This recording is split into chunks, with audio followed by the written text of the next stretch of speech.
So you're hiding $300,000. I could have used that money to buy a house someday.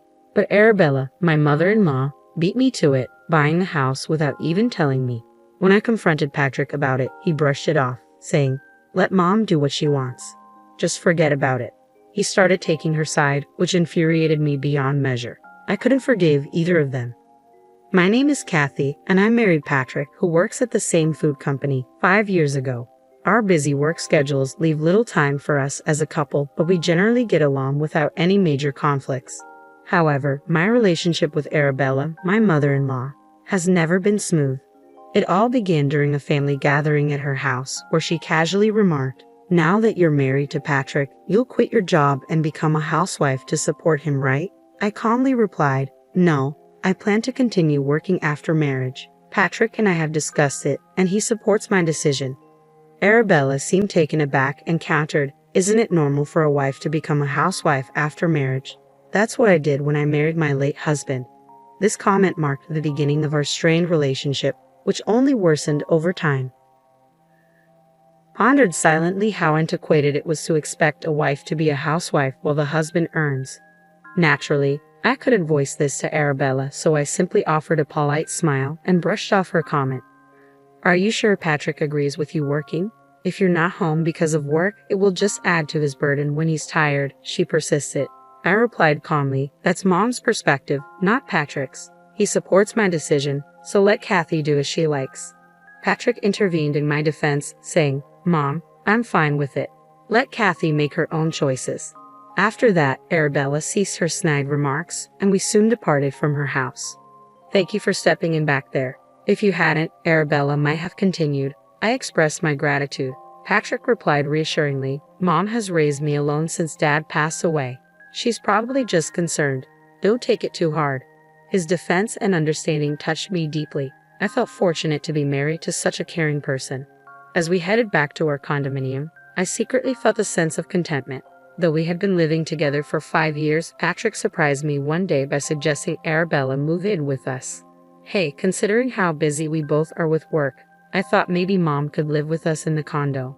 I hesitated, replying honestly, "I'm not sure about that idea." Patrick immediately understood, saying, "I see. Sorry for bringing it up so suddenly. Forget I mentioned it." I absolutely couldn't agree to the idea of suddenly living together. Thankfully, Patrick acquiesced easily, and I felt relieved that we wouldn't be sharing our space with Arabella. About a week after Patrick had brought up the idea, I had a particularly hectic day at work and didn't return to our condominium until after 9 p.m. "I'm so tired. Maybe I should whip up something for dinner," I muttered to myself as I reached for the doorknob, only to find it already unlocked. Patrick must have gotten home earlier than usual today. Normally, he texts me when leaving work, but it seemed he'd forgotten this time. Without much thought, I entered the apartment. "Whoa, what a day. Oh, you're back," a voice greeted me unexpectedly. "Huh? Arabella, you're here. Where's Patrick?" I asked, bewildered. "Patrick hasn't returned yet. He gave me a spare key, so I let myself in," she explained casually. "A spare key? I had no idea," I stammered, taken aback by her sudden presence, unable to conceal my surprise. "Stop standing there. Can you make dinner? I've been waiting for you to get home," Arabella demanded as soon as I entered.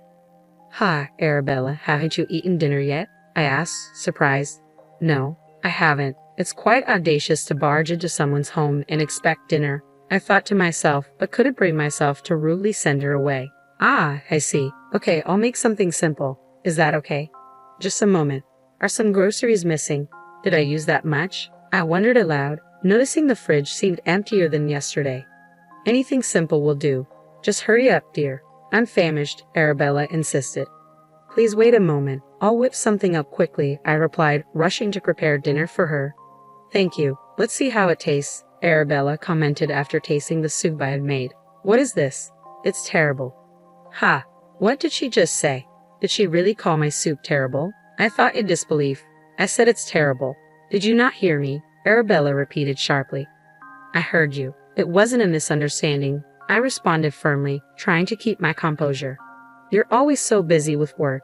That's why you can only manage to cook this kind of meal. You should quit your job and become a proper housewife," Arabella continued, her resentment clear. but Patrick always tells me he loves my cooking. Perhaps he's just trying to please you. Can't you see that? I retorted, feeling frustrated by her persistent criticism. Arabella continued to make snide remarks for about an hour, expressing her disapproval of my decision to work after marriage. I'll be dropping by occasionally. Make sure you keep the house in order, she concluded before finally leaving. After venting her frustrations, Arabella left my home seemingly relieved.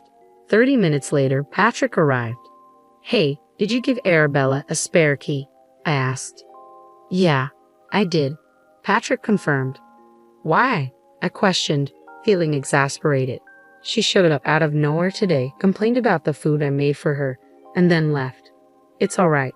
These things happen, Patrick replied calmly. What kind of response is that? She comes unannounced. It's ridiculous, I retorted. I don't know what else to say. Maybe it was a mistake giving her the key, Patrick admitted. Exactly, and now I'm supposed to tolerate her criticism about the meal I prepared? I exclaimed. This all happened because you gave her that spare key. My words seemed to strike a nerve with Patrick, who suddenly grew angry. Maybe you should have just agreed to have Mom live with us. I'm tired. I'm going to bed. I don't need dinner, he snapped. Am I to blame? Wasn't it you who agreed it was a bad idea? I shot back, feeling hurt by Patrick's unexpected reaction. The following day, and every day after that, Arabella continued to visit our home, criticizing everything from cleanliness to laundry. Enduring her daily complaints might have been bearable on its own. However, a week into Arabella's frequent visits, I noticed something odd. The groceries are disappearing again, and the detergent I had stocked up on is gone too, I remarked, puzzled by the sudden disappearance of household items. Our condominium and Arabella's place were just a 10-minute walk apart.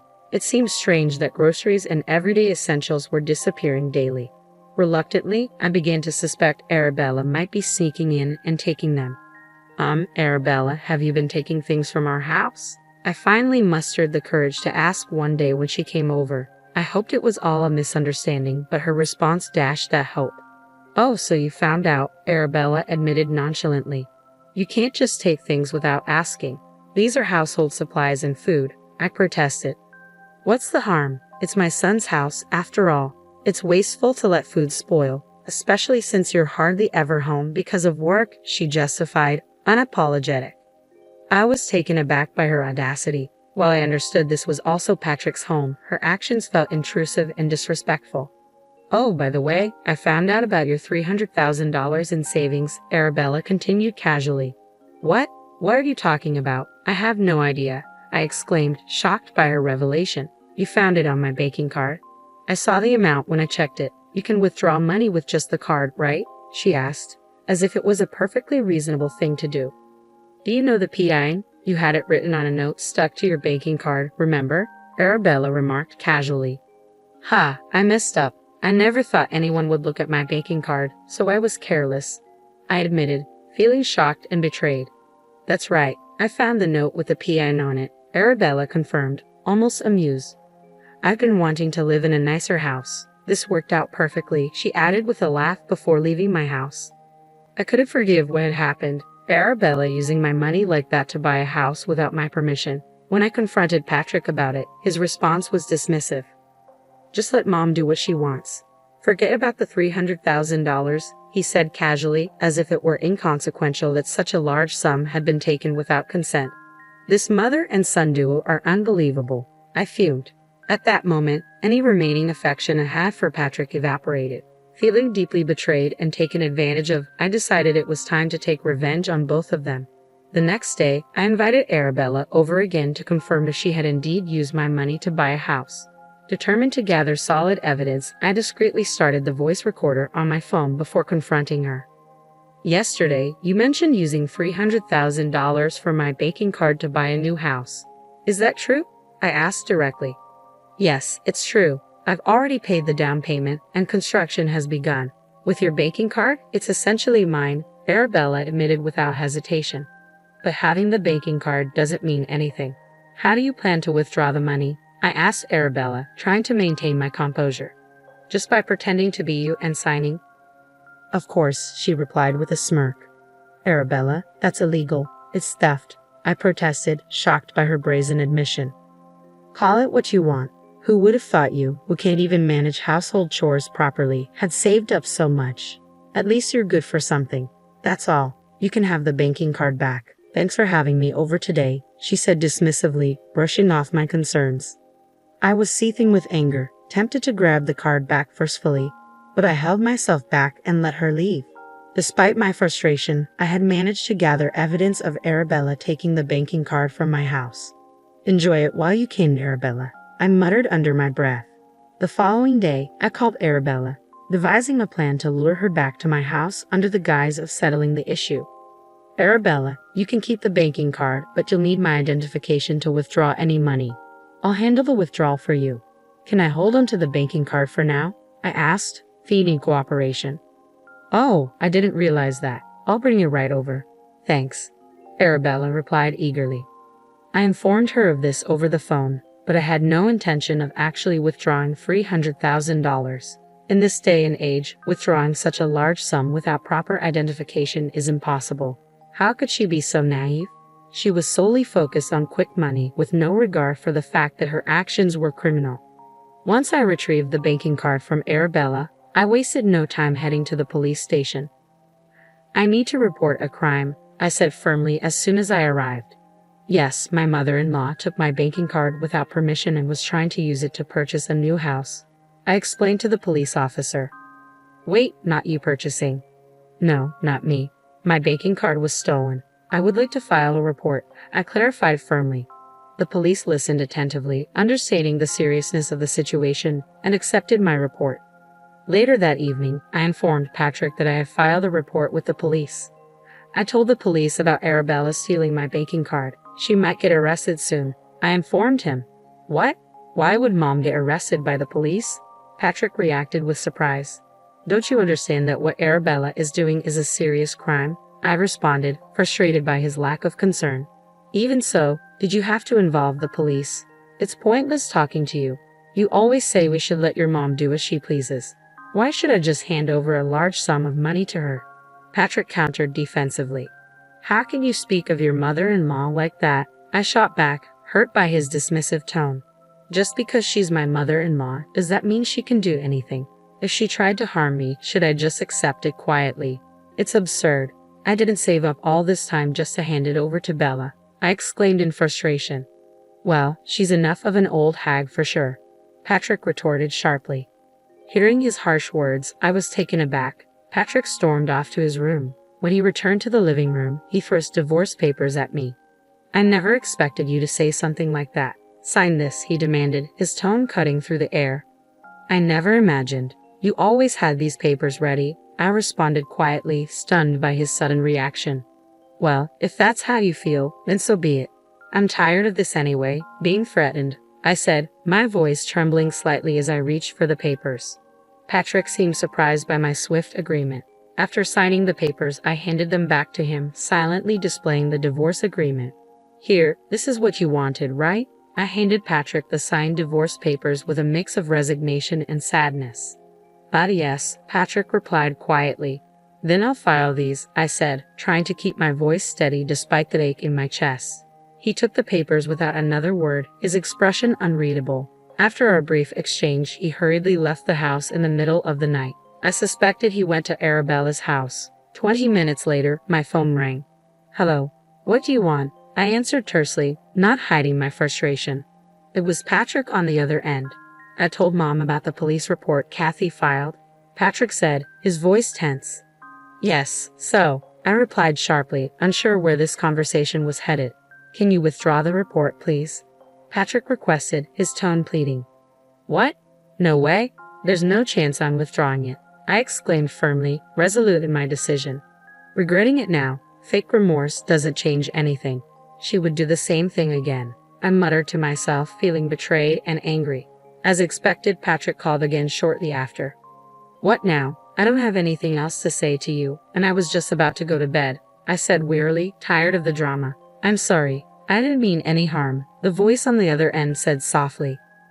It wasn't Patrick, it was Arabella. She was crying and apologizing. But did she really think that would make everything okay? Just because you're crying and apologizing doesn't mean I'm going to forgive you, I retorted, unmoved by her emotional display. And how can you say you didn't mean any harm? You deliberately took my banking card. I continued, frustration evident in my voice. But I really wanted a house. I've been living in an apartment all this time, so you thought it was okay to use someone else's money for that reason. You're really despicable, I added, feeling the weight of her actions. Why should I give my money for such a trivial reason of hers? It's completely incomprehensible, I concluded, disbelief and anger coloring my words. Then you should have asked your son, I replied firmly. My son doesn't have the money. Arabella countered defensively. Yes, I know. Despite our dual income, I manage our household finances.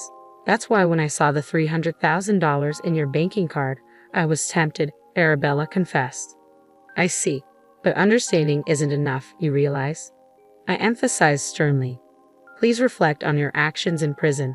That money was hard-earned long before I married your son. Forgiving you just because you were tempted is unthinkable, I continued, my voice growing colder. I was about to end the call, but Arabella persisted. Wait, I have a request, she pleaded. A request? That's audacious, I remarked skeptically. I already paid the down payment as I mentioned. I used $100,000 of my savings. I can halt construction now. Could you lend me the remaining $300,000? I promise to repay, Arabella proposed desperately. How delusional are you? There's no way I would lend you that money. You not only stole a banking card but also groceries and daily supplies. I can't trust you to repay, I responded firmly, ending the conversation decisively. But what should I do? That's not my problem, Arabella's voice pleaded through the phone. You figure it out, but I can't get a loan at my age, I replied sternly. That's entirely your fault for relying on someone else's money. Ask your son to take out a loan for you, I retorted, a hint of amusement creeping into my voice at Arabella's predicament. I couldn't help but chuckle at the thought of Arabella's panic. I've said everything there is to say. Maybe it's time to hang up the phone now, I stated firmly, ready to end the conversation. Just as I was about to disconnect, Patrick interjected, attempting to continue the conversation. Hey, please, are you going to abandon Mom? Didn't she take care of you? Think of it as repaying a favor, Patrick pleaded desperately. She never took care of me. She always came to my house just to make snide remarks and never helped with housework despite having a spare key. On what basis are you saying she took care of me?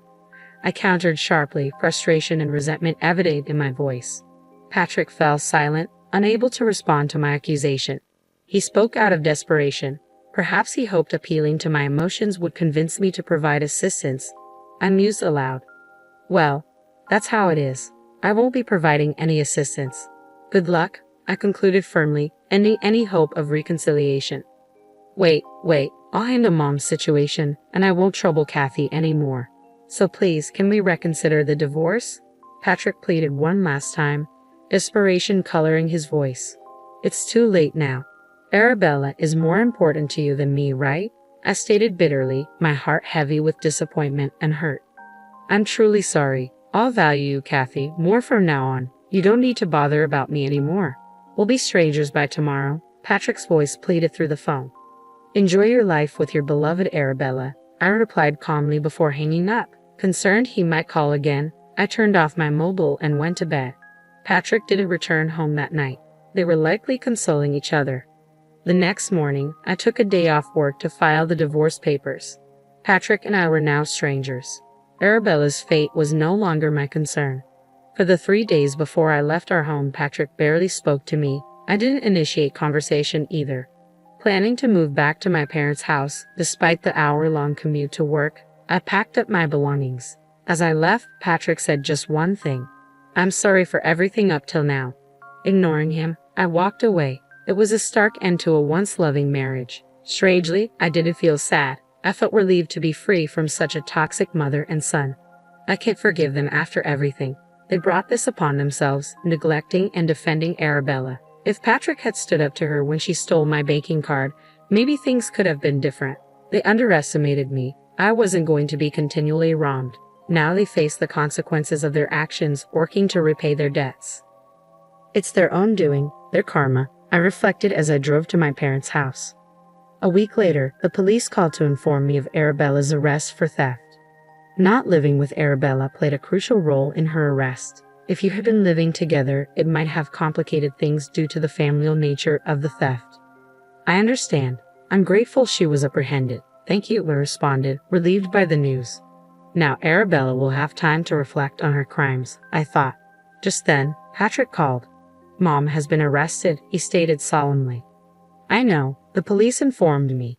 I can't manage the loan payments alone now that Mom's gone, Patrick admitted. So what? You're not asking me for help again, are you? I replied firmly. No, please don't call me again, Patrick faltered. I ended the call and blocked his number to avoid further contact. A month later, I heard from a colleague. Hey, did you hear? Patrick quit the company. Though we worked at the same place, we rarely crossed paths. The news of Arabella's theft and arrest had spread, making it untenable for him to stay. I didn't spread the news, I assured my colleague. I don't know what happened to him after that, but he must be struggling with the loan repayments, my colleague remarked. 3 years later, I found happiness again. I married someone who cherished me deeply, and my new in-laws welcomed me with love. Finally, I felt genuine happiness. I hope nothing like this ever happens again, I whispered, grateful for the peace and love in my life now.